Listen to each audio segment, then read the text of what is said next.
आज अपन are N काओ के बारे में कि कौन थे ये आर एन काओ, इन्होंने ऐसी कौन सी इंटेलिजेंस एजेंसी रॉ को कितना आगे बढ़ाया और इन्होंने क्या ऐसा काम किया रहते हुए जिसके लिए आज भी इनको काफी ज्यादा याद किया जाता है।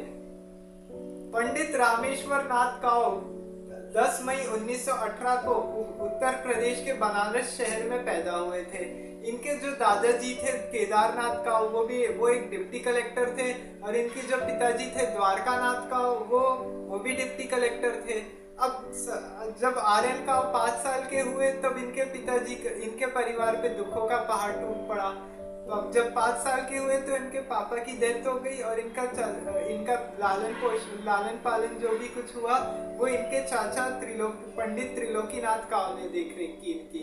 शुरुआती शिक्षा इनकी स्कूली शिक्षा ये शुरुआत में जब इनके पापा ऑफ हो गए थे तो उसके बाद क्या हुआ कि ये बड़ौदा शिफ्ट हो गए। बड़ौदा शिफ्ट होने के बाद में उन्होंने वहाँ पे शुरुआती एजुकेशन ली, और उसके बाद 6th स्टैंडर्ड में फिर उनका वहाँ पे एडमिशन करा दिया गया। लगातार ऐसी उठापटक की वजह से भी उनका वजन बचपन में 54 किलो हो गया था। सोचिए, ऐसे इंसान थे वो। और वेट इतना ज्यादा होने की वजह से स्कूल में तो बहुत सारे बच्चे उनको बुली भी करते थे, बहुत चिढ़ाते थे उनके सरनेम के नाम से। कभी उनको कोई काऊ कह के बुलाता था तो कभी कोई ब्राउन बोफेलो बोल के चिढ़ाता था। तो लगातार ऐसी बुली होते रहने और इन सब के बीच में फाइनेंशियल कंडीशन के बीच में ही उन्होंने अपनी स्कूल की पढ़ाई कंप्लीट कर ली कैसे भी करके।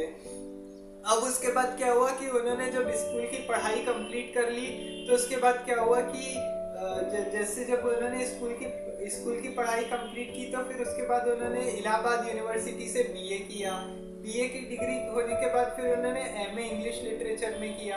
इंग्लिश लिटरेचर में एमए करने के बाद उनकी माताजी चाहती थी कि अब वो कोई नौकरी कर ले, लेकिन उनका पढ़ाई करने का और मन था। तब उनका जब पढ़ाई करने का मन था लेकिन थोड़ी घर की आर्थिक तंगी भी थी, तो और घर में थोड़ी फाइनेंशियल इशू होने की वजह से उनको काम भी करना होता था। अब उसके बाद क्या हुआ कि जैसे ही उन्होंने फिर पुलिस बनने के लिए पुलिस अफसर के लिए एग्जाम दी। खैर उस समय तो देखिए आज का जैसे आईएएस आईपीएस ये सब जो होता है ना, वो सब उस समय ब्रिटिश राज में होता था। मतलब आईएएस नहीं होता था उस समय, अलग अलग एग्जाम होते थे सिविल सर्विस के।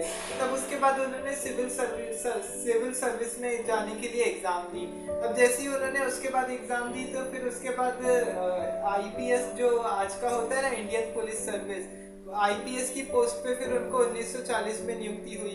फिर उसके बाद क्या हुआ कि जब उसके बाद जहाँ पे अब ये सब हुआ, फिर उसके बाद जैसे ये सारी